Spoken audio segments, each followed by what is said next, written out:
हे ଭଗବାନ ଏତେ ବଡ଼ ଲାଇନ୍ ଆମେ କୋଉଠି ବି ଫସିଗଲୁ। Hey everyone welcome back to my mini blog. तो ये भिडियोटी हूँ मोर आर वर्षर आई मीन 2025 डिसेम्बर 25 जोटा कि आमर थिला नुआ वर्ष बा नुआ दिन। तो ये दिन हूँ यहाँ ब्लॉग तो मुझे लेट बहुत ही कर तो ये तार किए कौन करता झरका से पड़े तार मन राज्य बुलू थाए। तो तापर आम सीधा जाकि पहुँची जाइलु छतिया सत्संग केन्द्र रे। से दिन थिला प्राय सत्संग महोत्सव आमर।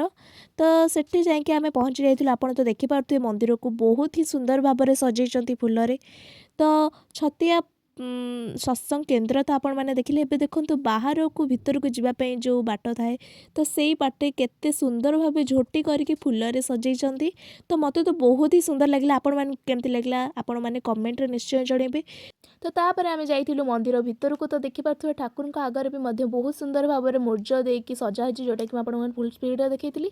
तो तापर आम पलैलु जो आम सत्संग कार्यक्रम माने भजन कीर्तन होता से पड़िया को। तो से फिल्ड रे जाकि आम भजन कीर्तन जो होता से सब कार्यक्रम देखिकी आ शुणिकी आस सारापर आमर टाइम हो जाता प्रसाद ग्रहण कर।